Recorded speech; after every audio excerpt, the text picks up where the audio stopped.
ইউসুফ আলাইহিস সালাম চেহারার ডাকনা সরাই দিলেন। এবার মিশরের মানুষরা ইউসুফ আলাইহিস সালামের চেহারা দেখে দেখে 4 মাস বা 40 দিন পর্যন্ত পেটের খিদা ভুলে গেছে। উচ্চ আওয়াজে বলুন সুবহানাল্লাহ। তাহলে ইউসুফ আলাইহিস সালাম যদি এত সুন্দর হন, না জানি আল্লাহ কত সুন্দর। কি দেখুন আপনারা, জুলাইখায় কয়, জুলাইখার বান্ধবীরা কয়, এই বান্ধবী তুমি তোমার কিনা গুলামের প্রেমে পড়ছো। কেদা পড়ছো? প্রেমে পড়ছো। আমারে আমরারে মানুষের শরম দেখো, তোমরা বান্ধবী রাজার বউ, বাদশার বউ, আজিজে মিশরের বউ কিনা গুলামের প্রেমে সাথে প্রেম করে, প্রেমে পড়ছে। তোমরা বুঝাও না তোমরা বান্ধবীরে যে এই কাজ যেন না করে। বাদশার বউ হইয়া কিনা গুলামের প্রেমে কেন পড়ছে? চলে আচ্ছা এই আমার বান্ধবীরা, তোমরা আমার বাড়িতে একদিন আও, তোমরা দাওয়াত কিদা তোমরা দাওয়াত দিয়ে আনছে। আইনিয়া বান্ধবীরারে লাইন দিরা এক জায়গাতে একটা ঘরের ভিতরে দাঁড় করে রাখছে। সবাই মোটামুটি এর আগে কিছু খাবার দাবার দিছে, এরপরে একটা চাকু দিছে আর ফল দিছে, লেবু অথবা আপেল। তবে লেবু আপনার মশুর হলো লেবু দিছে। এবার বান্ধবীরা কইছে, এই বান্ধবীরা তোমরা আমি যে সময় বলবো তোমরা এই সময় লেবু খাইটা তোমরা খাইবাই, এর আগে খাইতো না। ইউসুফ আলাইহিস সালামরে হুকুম করছে, এই ইউসুফ তুমি এদিকে ঢুকবাই, দরজা দিয়ে ঢুকে ওইদিকে বের হয়ে যাবা। তো মালিকের হুকুম তো উনি চক্ষুরা নিচের দিকে দিয়া এক দরজা দিয়ে ঢুকছেন আর এক দরজা দিয়ে বের হয়ে গেছেন গা। মাঝামাঝি আসতেই জুলাইখা বান্ধবীর উদ্দেশ্যে বলতেছে, এই বান্ধবীরা ফল খাইতে খাও। বান্ধবীরা ইউসুফ আলাইহিস সালাম এইভাবে চাইছে কিদা আর আট কাটতেছে, কিদা কাটতেছে ফল খাইতে, আট কাটতে শেষ। ইউসুফ আলাইহিস সালাম গেছেন গা, তখন আট জ্বলা শুরু হয়েছে। কিদা খায় সর্বনাশ, কিদা রে আমরা দিয়ে আট কেটে লেছি। জুলাইখা কয়, বান্ধবীরা মাত্র কয়েক সেকেন্ডের জন্য তোমরা ইউসুফরে দেখছো, আমার ইউসুফরে দেখছো, তো আমি ইউসুফ আমার সামনে 24 ঘন্টা থাকে, তাহলে আমি প্রেম না করে থাকতাম পারি কেমনে? যদি বলুন সুবহানাল্লাহ। নাউজুবিল্লাহ। আমরা দেশের যে প্রেম, ইজাত প্রেম না, কিতা কইন আবার কইন না বলে হুজুরে কইয়া গেছে যে ইউসুফ আলাইহিস সালাম প্রেম করছেন না। আরে এটা অনেক এদিকে গেলে অনেক লম্বা চড়া কথা, উইজাত প্রেম না। ইউসুফ আলাইহিস সালাম জুলাইকার দিকে ফিরেও তাকান নাই। জুলাইকা ভালোবাসছে, কিতা করছে? ভালোবাসছে ইউসুফ নবীরে, কিন্তু ইউসুফ আলাইহিস সালাম চোখ তুলেও তাকান নাই। আল্লাহরে ভালোবাসি সবাই দাবি করি কিনা, কিন্তু কয়জন আল্লাহকে ভালোবাসে? তাহাজ্জুদের নামাজের সময় বোঝা যায়, ফজরের নামাজের সময় বোঝা যায় কয়জন আমরা আল্লাহকে কি করি? ভালোবাসি। এবং আজকে এখন যে মাহফিল চলতেছে, এই মাহফিলের শেষ পর্যন্ত এটা কথা আছে, শেষ ভালো যার সব ভালো তার। মাহফিল আপনারাও শুনতেছেন, বাড়িতে যারা গেছেন তারাও শুনতেছেন, মিডিয়ার মাধ্যমে বিভিন্ন দেশ বিদেশ থেকে মানুষরাও কি আপনার মাহফিল শুনতে পাচ্ছেন। কিন্তু আপনাদের উপরে যেই কথার যে তাসির হবে উলামায়ে কেরামের, বাড়ি থেকে যারা শুনবেন তাদের উপরে এরকম তাসির কিন্তু হবে, প্রভাব এরকম প্রভাব পড়বে না। তো আসুন, আমরা তো সবাই আল্লাহকে ভালোবাসি, কিন্তু কয়জন আল্লাহকে ভালোবাসে? আল্লাহর ওলি সিররে সখতি রহমাতুল্লাহি তাআলা আলাইহি বলেন, আমি আল্লাহকে স্বপ্নে দেখলাম। কি দেখলাম? স্বপ্নে আল্লাহর সাথে আমার কথা হয়েছে। আল্লাহ বলেন, আমার বান্দাদের মধ্যে সবাই আমাকে ভালোবাসে। প্রকৃতপক্ষে কয়জন ভালোবাসে? আমি আল্লাহ পরীক্ষা নিয়েছি, 10,000 বান্দার উপরে পরীক্ষা নিলাম যারা আমি আল্লাহকে ভালোবাসে। 10,000-এর সামনে আমি যখন দুনিয়া বানাইলাম, এবার 9,000 চলে গেছে দুনিয়ার দিকে। কোন দিকে? দুনিয়ার দিকে চলে গেছে। আমরা নামাজ পড়ার সময় নাই, রমজান মাস আসলে রোজা রাখার সময় নাই। কি বলেন? কিন্তু দোকানে বসে আড্ডা দিচ্ছি, কথা বলছি, বন্ধু বান্ধবকে নিয়ে গল্প গুজব করতেছি, ওখানে সময় আছে, কিন্তু নামাজের সময় মসজিদে যাওয়ার কি নাই? কি বলেন? দুনিয়ার দিকে আমরা চলে গেছি। সিররে সুখতি রাহমাতুল্লাহি তাআলা বলেন, আল্লাহ বলতেছেন মানুষের সামনে দুনিয়া আমি যখন বানাইলাম, দুনিয়ার দিকে 10,000-এর মধ্যে 9,000 চলে গেছে, বাকি আছে কয় হাজার? 1,000 বাকি আছে।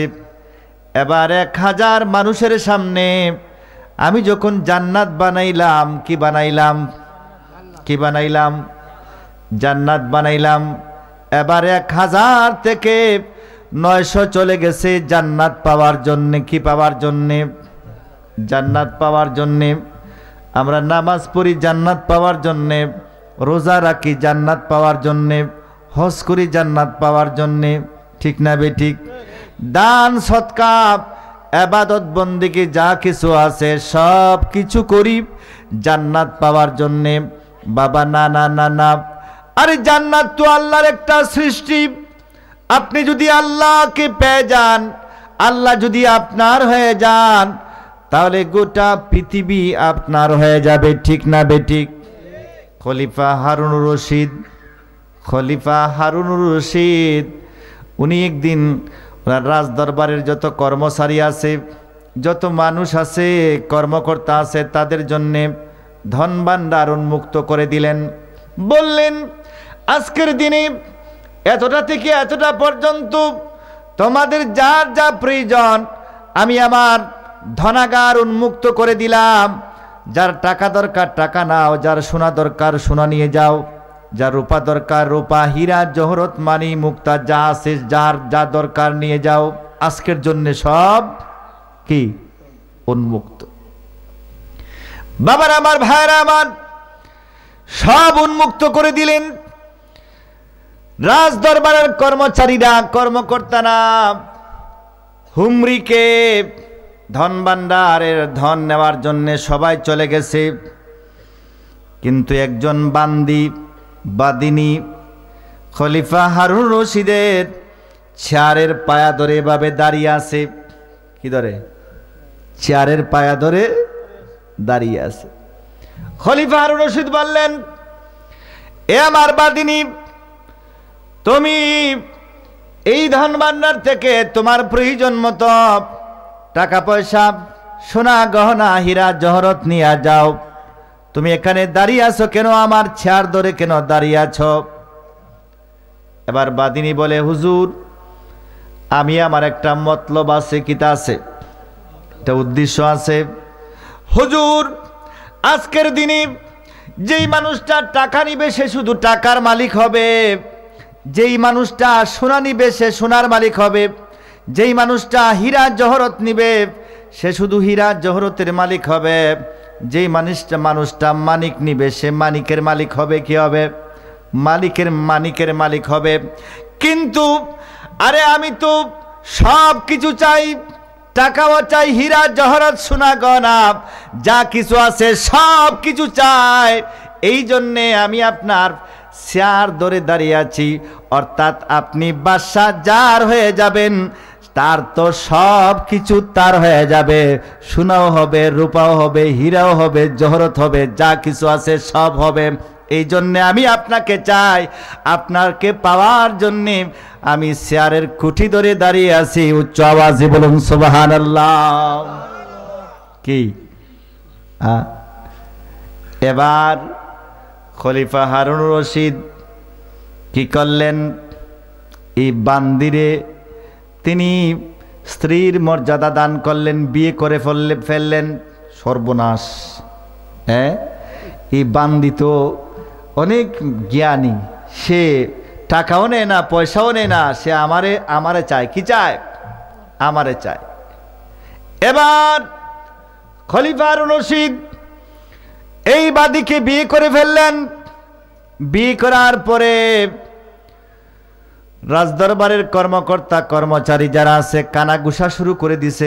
দেখলাইনি খারবার, বাসায় বান্দি বেটিরে বিয়া করছে। কিতা করছে? বাসায় আর মেয়ে পাইছিল না।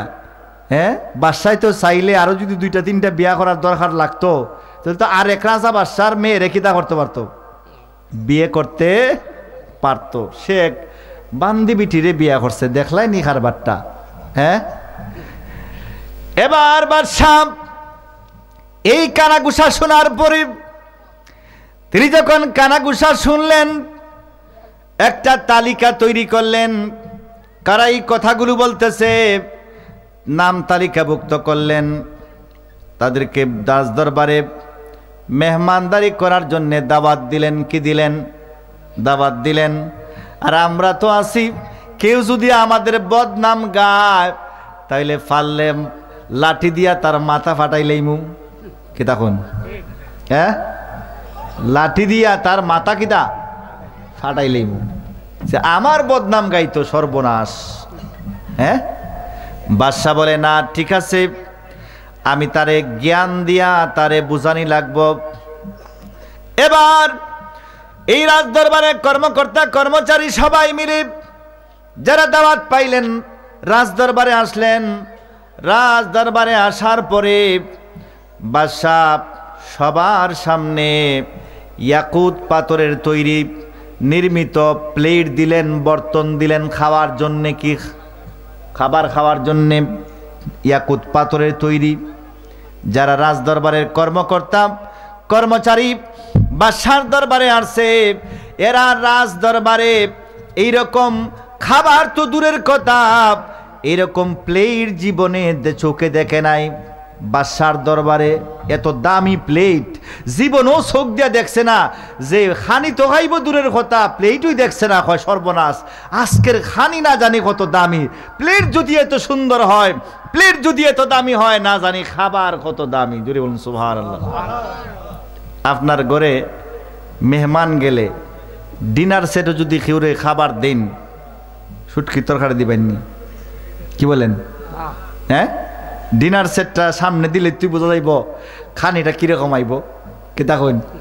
যে সর্বনাশ, এই যে প্লেট দিছে দামি প্লেট, 10,000 টাকা ডিনার সেটের দাম, এই প্লেটের মধ্যে যেভাবে আমার প্লেট সামনে দিছেন, আজকে তো খাবারটাও কিতা কুরমা ফুলা হইব।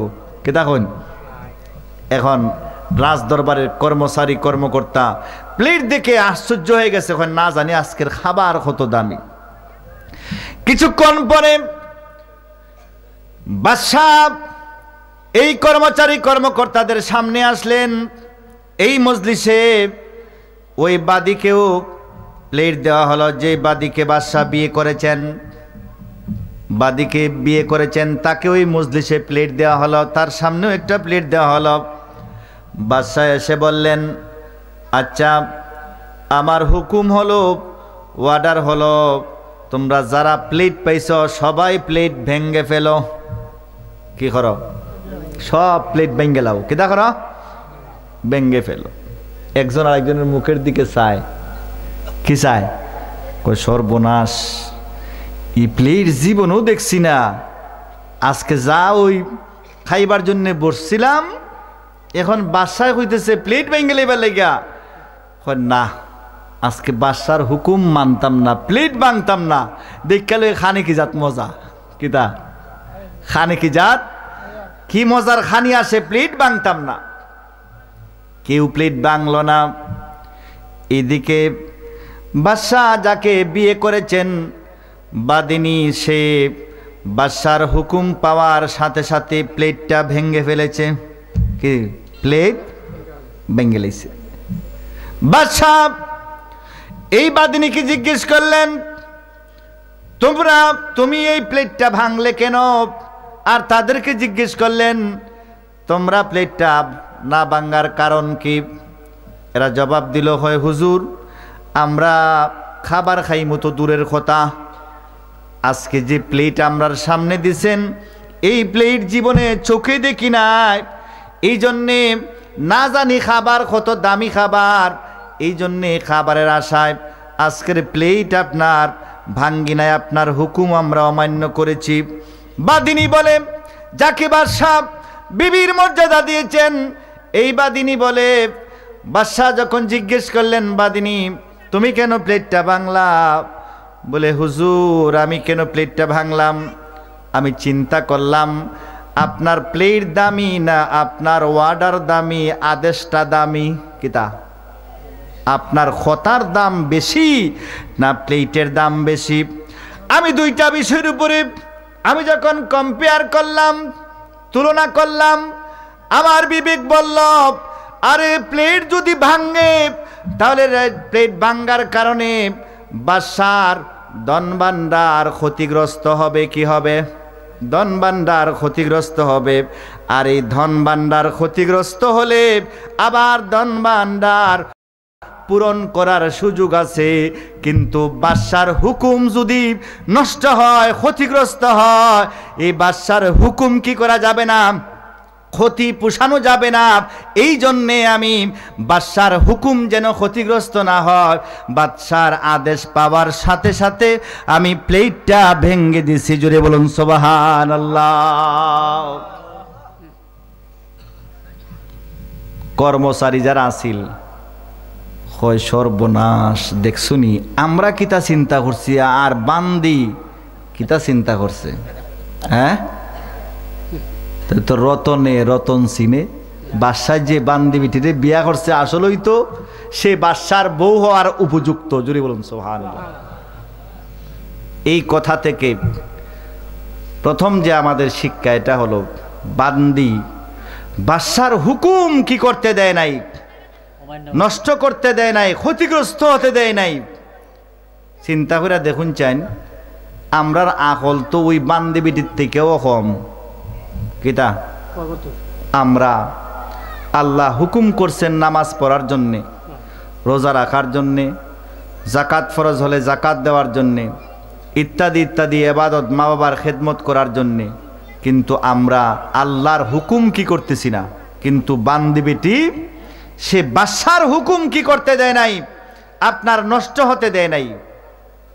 তাহলে আমরা তো আকল বান্দি বেটির থেকেও কিতা হ্যাঁ কম। বাবারা আমার, ভাইরা আমার, রাসূল পাক সাল্লাল্লাহু আলাইহি ওয়াসাল্লামের জামানায় আল্লাহর নবী মসজিদে নববী শরীফের মধ্যে ওয়াজ করতেছেন। হঠাৎ করে আল্লাহর নবী বললেন, এই আমার সাহাবায়ে কেরাম একজন মানুষকে লক্ষ্য করে বললেন, তাকে বললেন, মুসাফির মানুষ, তুমি আমার কাছে কিছু চাও। কিতা? আমার কাছে কিছু চাও। যদি বলুন সুবহানাল্লাহ। একজন মুসাফির মানুষ মসজিদে নববী শরীফের মধ্যে আসছে। আল্লাহর নবী এই সাহাবীকে লক্ষ্য করে বললেন, তুমি আমার কাছে কিছু চাও। এই সাহাবী বলতেছেন, ইয়া রাসূলুল্লাহ, ইয়া হাবিবাল্লাহ, আমি দূর থেকে সফর করে আপনার কাছে মসজিদে নববী শরীফ পর্যন্ত এসেছি। আমার যে বাহনটা ছিল, উট ছিল, সেটা মারা গেছে। কি হয়ে গেছে? মারা গেছে। ইয়া রাসূলুল্লাহ, আমার একটা উট দেন। কি দেন? আমার একটা উট দেন। রাসূল পাক সাল্লাল্লাহু আলাইহি ওয়াসাল্লাম সাহাবায়ে কেরামদেরকে বললেন, তোমাদের মধ্যে কে আছে আমার এই মুসাফির মানুষটাকে একটা উটের ব্যবস্থা করে দেবে? একজন দাঁড়িয়ে বললেন, ইয়া রাসূলুল্লাহ, আমি দেব। কি দেব? আমি দেব। আল্লাহর নবী বলেন, এ আমার সাহাবী, তোমার আকলটা তো মূসা আলাইহিস সালামের জমানায় একজন মহিলা, তার আকলের চাইতো তোমার আকল কম। কিতা? তোমার আকল কম। কারণ তোমারে আমি বলছি আমার কাছে কিছু চাওয়ার জন্যে, তো তুমি তো আমার কাছে চাইলে তো জান্নাত চাইবা। কি চাইবা? কি চাইবা? বেহেশত চাইবা। তুমি একটা উট চাইলাই, তো তোমার আকলের চাইতে তো মূসা আলাইহিস সালামের জামানায় একজন মহিলা ছিল, ওই মহিলার আকল বেশি ছিল। কিভাবে? ওই মহিলা হযরত ইউসুফ আলাইহিস সালামের বংশে, ইউসুফ আলাইহিস সালাম বনি ইসরাইলের মধ্যে জন্মগ্রহণ করেছেন। মূসা আলাইহিস সালাম ও বনি ইসরাইলের মধ্যে জন্মগ্রহণ করেছেন। শত শত বছর পরে ইউসুফ আলাইহিস সালাম যখন ইন্তেকাল করলেন, ইন্তেকালের পরে ইউসুফ আলাইহিস সালামকে, ইউসুফ আলাইহিস সালামের লাশ মোবারক কোথায় দাফন হবে এটা নিয়ে মিশরবাসীদের মধ্যে কি লেগে গেছে, মারামারি লাগছে। কিতা লাগছে? মারামারি, খাজ্জা লাগছে। কিতা কোন ওয়াজ করতাম নি না শেষ দিলাইতাম ও বইবেন না একটু সময়। আমি তো বুঝলাম কয়েক মিনিট, আমার তো কথা লড়ে দিতেছি গা। বইবেন না একটু সময়, এই কথাটা হইলাই। বাবার আমার, ভাইয়ের আমার, ইউসুফ আলাইহিস সালামের যখন ইন্তেকাল করলেন, ইন্তেকাল করার পরে তিনার মাজার কোথায় হবে, কবর শরীফ কোথায় হবে? আরে ভাইরা, আমরা কিছু মানুষ আছি মাজার বললে, আমরা মাজারের কথাটা শুনলে আমাদের মাথাটা গরম হয়। কি হয়? মাথাটা গরম হয় না ভাই, মাথা গরম করার কোনো দরকার নাই। আরে মাজার তো মাজার হয় এমনিতে হয় না, আমরা দেই কবর। কি দেই?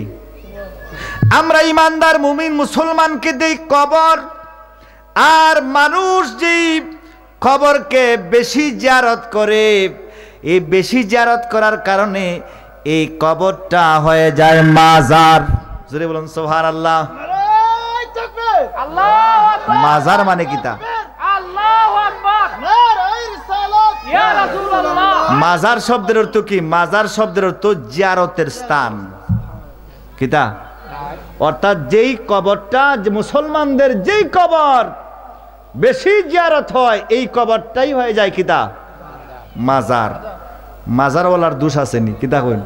আপনি খেল লেগে যান গে জিয়ারত করুন, খেল লেগে কিতা আপনি জিয়ারত করেন কেন? আরে ভাই, আপনি তো চাইলে আপনার বাবার কবরকেও আপনি মাজার বানাতে পারবেন। প্রতিদিন ঘন্টায় ঘন্টায় জিয়ারত করেন। কি করেন? হ্যাঁ, আপনি নিজে করেন, ভাই বেরাদর আত্মীয় স্বজন সবাইকে নিয়ে কি করেন? কি করেন? জিয়ারত করেন। দেখবেন একদিন কি হয়ে যাবে, জিয়ারত করতে করতে আপনার বাবার কবরও কি হয়ে যাবে? মাজার হয়ে যাবে। রাগ করছেন নি?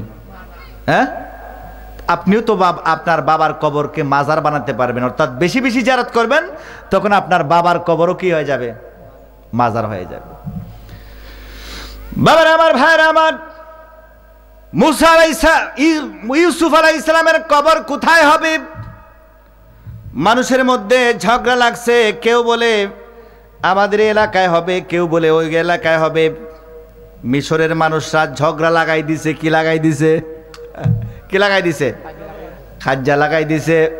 কেউ মানে না, কেউ কোনো এলাকার কোনো নির্দিষ্ট এলাকায় মাজার হোক মানে না, কয় না মানতাম না।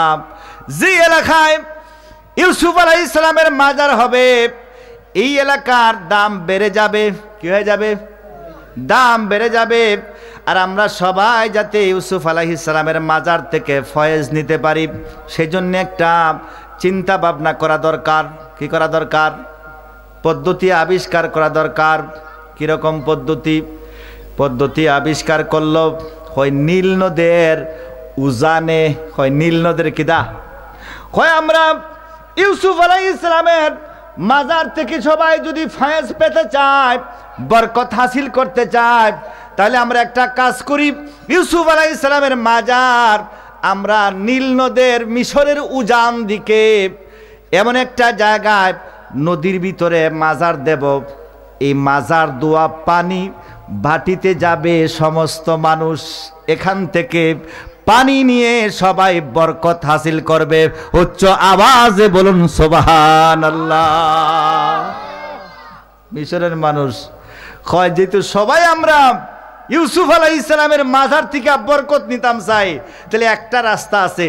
মিশরের মধ্যখান দিয়া যে নীল নদ গেছে, এই নীল নদের উজানে নদীর ভিতরে আমরা সন্দুকের ভিতরে কিতা ইউসুফ আলাইহিস সালামের লাশ মোবারক রাখবো, কবর দিব নদীর ভিতরে।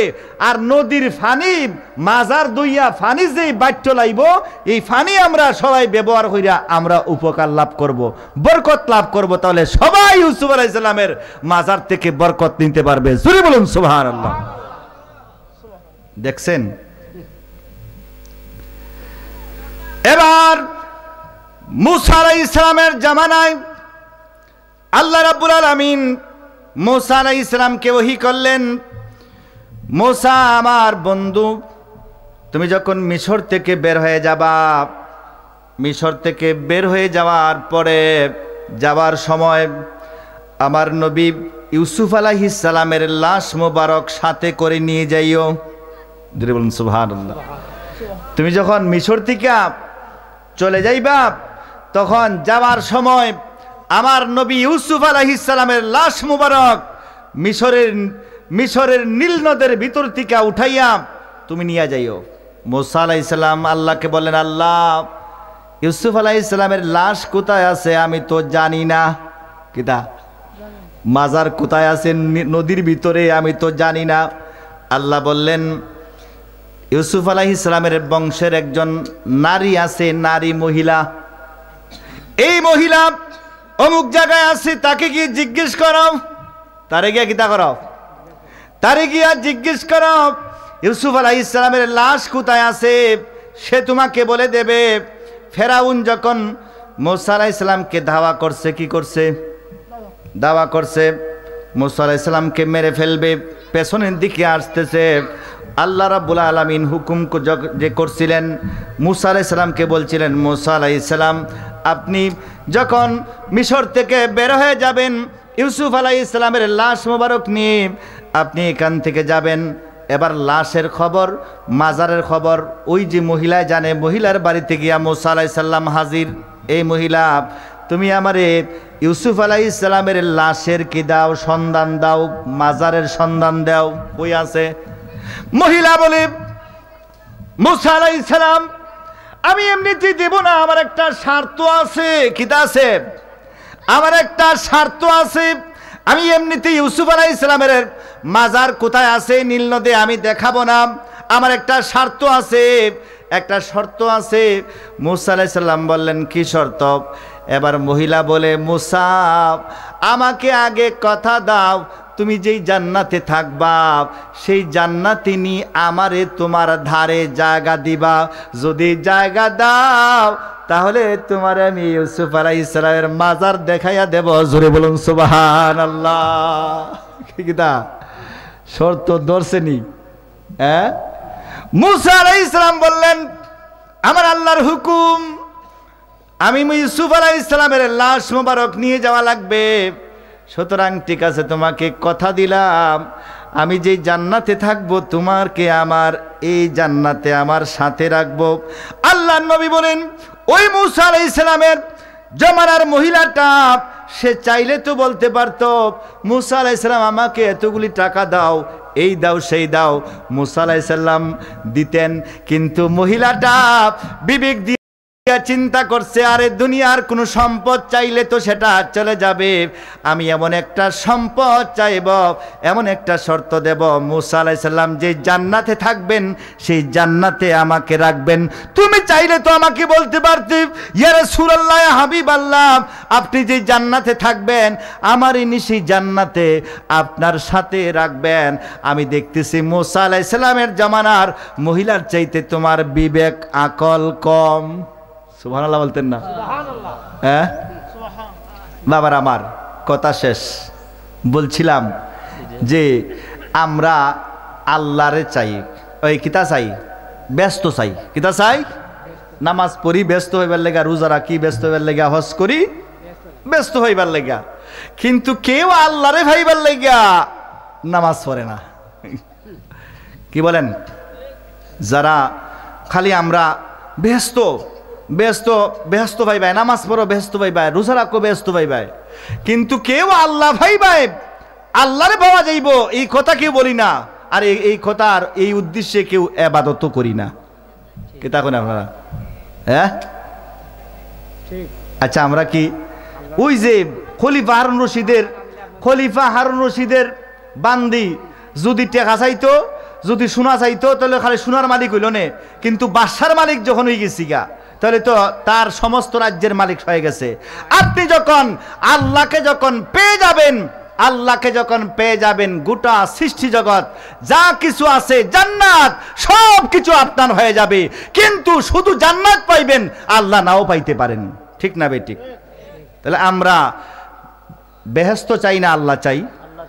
কি চাই? আজকে থেকে আমাদের ইবাদত বন্দেগী কি বেহেশত পাওয়ার জন্য হবে না আল্লাহ পাওয়ার জন্য হবে? কি পাওয়ার জন্য?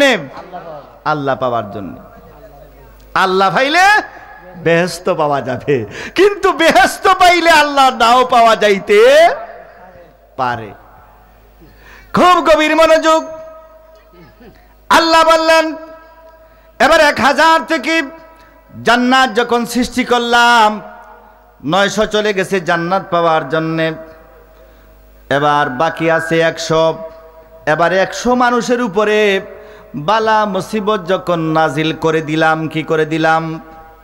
বালা মুসিবত, দুঃখ দুর্দশা যখন নাজিল করে দিলাম, এবার দেখা গেল 90 জন চলে গেছে বিপদে পড়ে। কোথায় পড়ে? বিপদে মুসিবতে পড়ে, আল্লাহকে ভুলে গেছে। বাকি আছে মাত্র 10 জন। কয়জন? তাইলে 1000-এ 1 জন মানুষ, 10,000-এ 10 জন মানুষ আল্লাহকে ভালোবাসে। কি বাসে?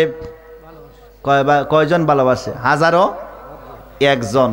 তাহলে আমরা সবাই মুখে শুধু বলতে পারে আমি আল্লাহকে ভালোবাসি, প্রকৃতপক্ষে 1000-ও 1 জন মানুষ আল্লাহকে কি করে? ভালোবাসে। ভাইরা আমার, বাবারা আমার, আপনি যদি আল্লাহকে ভালোবাসেন, আল্লাহকে যদি ভালোবাসেন, পৃথিবীতে আল্লাহকে দেখতে পারবেন না, জান্নাতের মধ্যে আল্লাহকে পাওয়া যাবে। জান্নাতে দেখবেন, মানুষ যখন আল্লাহরে দেখব, 800 বছর চলে যাবে, এভাবে এক পলক মারবে না, চোখের একবার তাকিয়ে থাকবে, 800 বছর চলে যাবে। জোরে বলুন সুবহানাল্লাহ।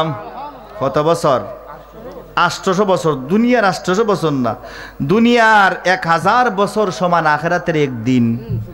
সুবহানাল্লাহ বলতেন না? দুনিয়ার ঈসা আলাইহিস সালামের জন্ম থেকে আজ পর্যন্ত 2024 বছর চলে। কিদা? তাইলে মাত্র 2 দিন। আখিরাতের কয়দিন হইছে? হ্যাঁ, এইরকম 800 বছর, আখিরাতের 800 বছর চলে যাবে, মানুষ পলক মারবে না, চেয়ে থাকবে। আল্লাহ দেখা এত মজা। সুবহানাল্লাহ কইতেন নানি? মিশরের মানুষ ইউসুফ আলাইহিস সালামকে, ইউসুফ আলাইহিস সালাম এত সুন্দর ছিলেন, এত সুন্দর ইউসুফ আলাইহিস সালাম।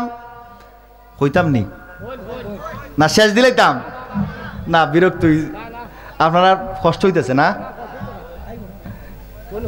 একটু কইলাই। বাবার আমার, ভাইরা আমার, মিশরের মানুষ ইউসুফ আলাইহিস সালামকে দেখে, ইমাম গাজ্জালি বলেন, মিশরে ইউসুফ আলাইহিস সালাম বন্দী অবস্থায় ছিলেন, বন্দী ছিলেন, জেলে ছিলেন। মিশরের বাদশা স্বপ্নে দেখছে 7টা মোটা তাজা গাবি, 7টা চিকন চাকন গাবিরে ধুইরা খাইলাইছে, গিল্লাইছে। দিক্কিয়া চমকে উঠছে, কয় সর্বনাশ, এরকম স্বপ্ন, ভয়ঙ্কর স্বপ্ন। 7টা মোটা তাজা গাবি গরু, 7টা চিকন চাকন গরুরে গিল্লা খাইলাইছে। না জানি স্বপ্নের কি, আমারে কি ইশারা করা হয়েছে। স্বপ্নের তাবির জানার জন্যে দেশে দেশে ঘুরতেছে, মানুষ লাগাইছে, কেউ আর এই স্বপ্নের ভালো তাবির দিতে পারে না। একজন বলল, কয় আপনার জেলখানার মধ্যে ইউসুফ নামে একজন মানুষ আছে, উনি এই স্বপ্নের তাবির দিতে পারবে, ব্যাখ্যা দিতে পারবে। উনারে গিয়া ইউসুফ, অনেক লম্বা চড়া কথা, ইউসুফ আলাইহিস সালাম রেগে ধরছে। ইউসুফ আলাইহিস সালাম স্বপ্নের ব্যাখ্যা দিলেন যে আপনার রাজ্যে 7 বছর পর্যন্ত ফসল ফলাদি ফলবে, কিতা বেশি বেশি ফসল ফলবে, পরের 7 বছর দুর্ভিক্ষ হবে। এখন প্রথম যে 7 বছর ফসল ফলবে, গম ধান ফলবে, এগুলারে আপনি মজুত করে রাখবেন। পরবর্তী দুর্ভিক্ষের 7 বছর আপনি গুদামজাত করে রাখলে পরবর্তী 7 বছর যখন ফসল ফলতো না, তখন এগুলা খাইয়া মানুষ বাঁচব। অনেক লম্বা চড়া কথা। শেষ পর্যন্ত বাদশায় এই ইউসুফ আলাইহিস সালাম রে অর্থমন্ত্রী বানাই লাইছে। কেটা বানাই লাইছে? জেল থেকে মুক্তি দেয়া, কয় তুমি অর্থমন্ত্রী, তুমি এই 7 বছর 14 বছর তুমি চালাও, তুমি যে তুই ব্যাখ্যা দিছ ঠিক আছে, তুমি কি করো। ইউসুফ আলাইহিস সালাম অর্থমন্ত্রী হলেন, শেষ পর্যন্ত এই 7 বছর উনি কি করলেন, ফসল ফলল, এগুলারে গুদামজাত করলেন, মানুষকে বললেন, নিজেও সরকারিভাবে গুদামজাত কইরা রাখা হয়েছে। দেখা গেল 7 বছরের প্রথম বছর দুর্ভিক্ষ যখন শুরু হলো, দুর্ভিক্ষ শুরু হওয়ার পরে প্রথম বছর মানুষের কাছে যত খাবার দাবার ছিল, যারা ধান পান যা কিছু আসিল, অর্থাৎ গম আটা, নিজের মোড়ের মধ্যে যা কিছু জায়গা হয়, যে যত কিছুর আসিল, প্রথম বছর দেখা গেছে সব খাইয়া শেষ।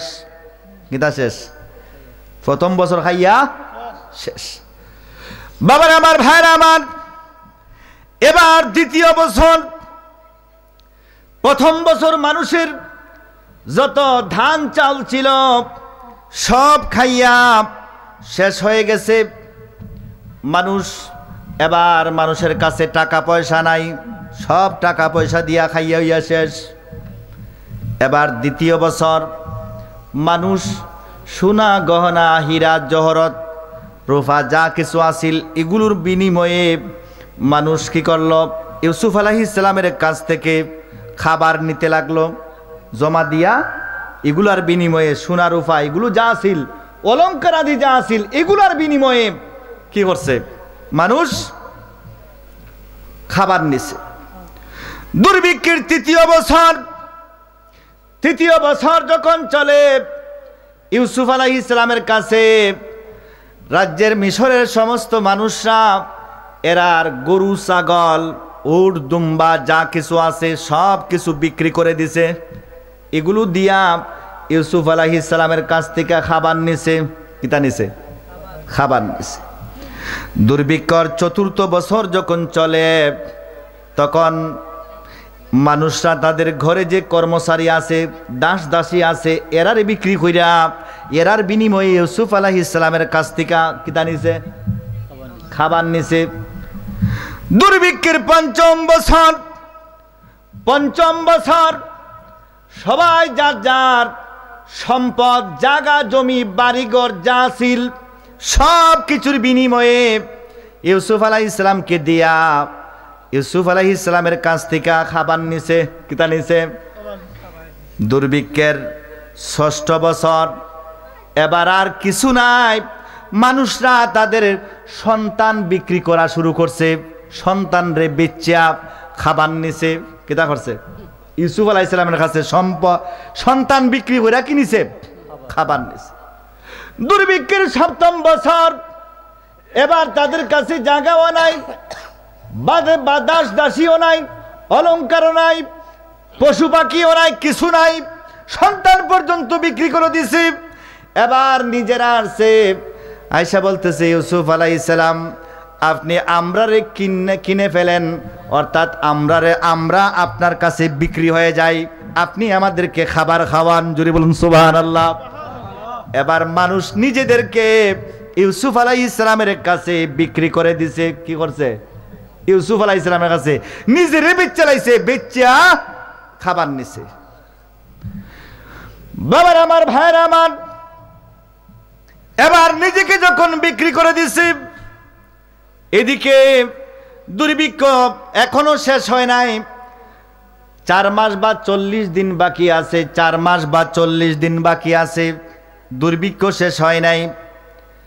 এবার মানুষ আসছে, কয় হুজুর আমরা তো খাবারের পেটের খিদায় বাঁচতেছি না, আমরারে খাবার দেন, নিজেরা পর্যন্ত বিক্রি হয়ে গেলাম।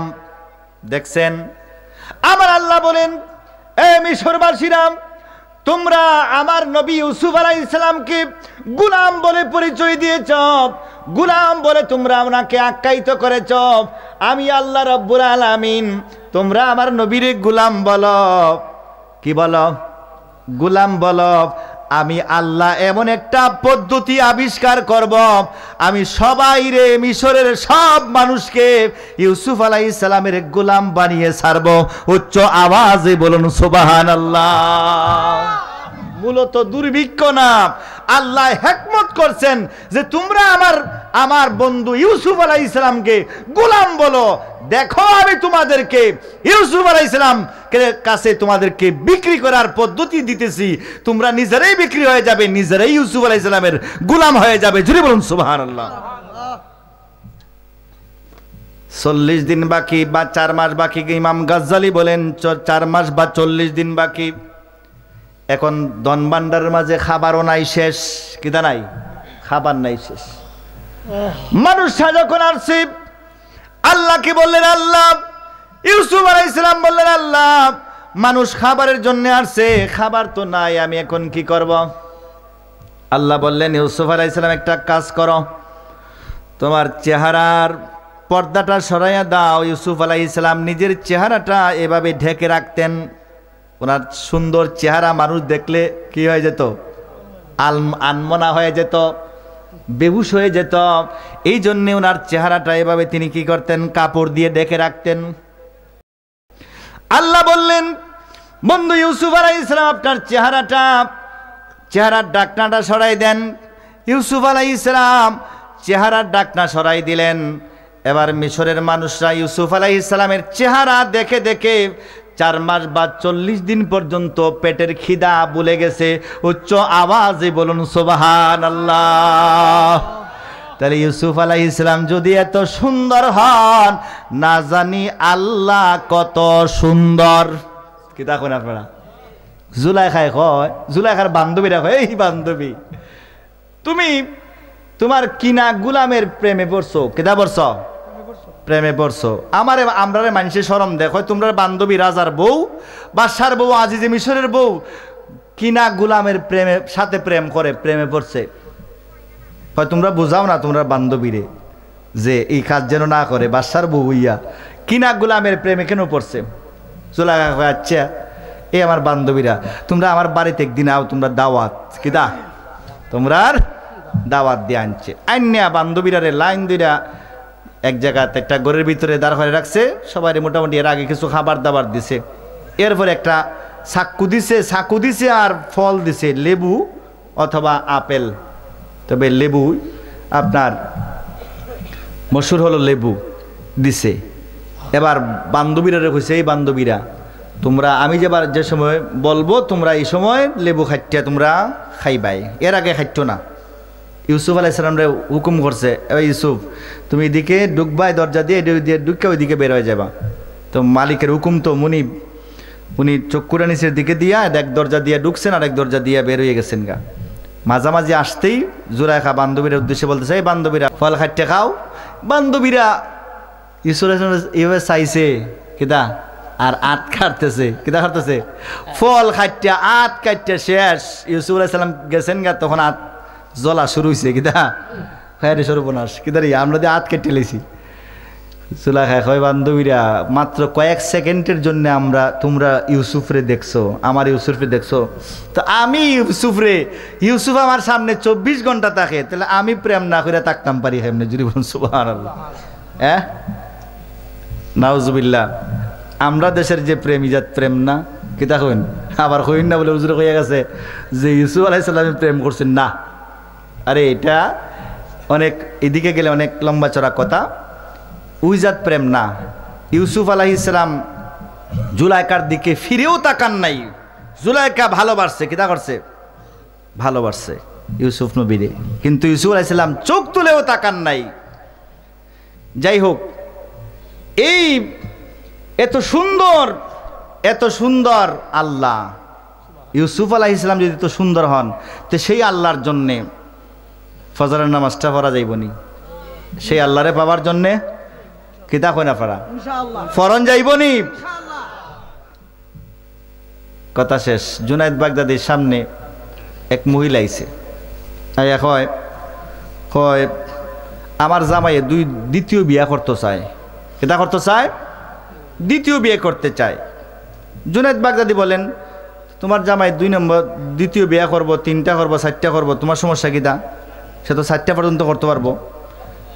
মহিলা বলে, জুনায়েদ বাগদাদি রাহমাতুল্লাহি তাআলা আলাইহি, আমার চেহারার ডাকনাটা সরাইয়া যদি আপনাকে আমি দেখাইতে পারতাম যে আমি কত সুন্দর, আমারে আল্লাহ কত সৌন্দর্য দান করছে, আমার চেহারার কাপড়টা সরাইয়া যদি আপনাকে আমার চেহারাটা যদি দেখাইতে পারতাম, তাহলে আপনি বুঝতেন আমার মতো সুন্দরী বউ রেখে কিভাবে আমার স্বামী দ্বিতীয় বিয়ের চিন্তা করে। কিতা দ্বিতীয় বিয়ার চিন্তা করে আপনারা দেখাইতাম যদি আমার চেহারাটা, কিন্তু পারতাম তো না। জুনায়েদ বাগদাদী রাহমাতুল্লাহি তাআলা আলাইহি মহিলার কথা শুনে বেহুশ হয়ে গেলেন, জমিনে পড়ে গেলেন। এবার মহিলা কয় হায় হায় হায়, কি কথা বললাম? উনি বেহুশ হয়ে গেলেন, সেন্সলেস হয়ে গেলেন। জুনায়েদ বাগদাদী রাহমাতুল্লাহি তাআলা আলাইহি যখন হুশ ফিরে আসলো, মহিলাটা বলতেছে, হুজুর আমি তো বেশি কিছু আপনাকে বলি নাই, এই কথা মাত্র বলছি, আপনি কেন বেহুশ হয়ে গেলেন? জুনায়েদ বাগদাদী রাহমাতুল্লাহি তাআলা বলেন, এই মহিলা, তুমি যখন আমাকে কথা বলছো, তোমার মতো সুন্দরী মহিলা রেখে কিভাবে তোমার স্বামী দ্বিতীয় বিয়ে করে, এ কথার দ্বারা আল্লাহর একটা কথা আমার স্মরণ হয়ে গেছে। আমার আল্লাহ বলেন, আমি এত সুন্দর, আল্লাহ যেই বান্দা রাসি, এই বান্দা আমারে তুইয়া কিভাবে অন্যদিকে মুখ ফিরায়। জুড়ে বলুন সুবহানাল্লাহ। তুমি যেমন তোমার স্বামীর তোমারে তুই আরেকটা বিয়া করুক, এটা তুমি মানতে পারতেছ না, আমার আল্লাহ বলেন আমি এত সুন্দর আল্লাহ যার আছি, যে আল্লাহর দিকে একবার তাকাইলে এক পলকে 800 বছর পর্যন্ত চলে যাবে, এই আল্লাহকে রেখে কিভাবে আমার বান্দা অন্যদিকে মুখ ফিরায়। সুবহানাল্লাহি বিহামদি, সুবহানাল্লাহিল আযীম। আসুন নবীকে দাঁড়িয়ে একটু সালাম দেই। ইয়া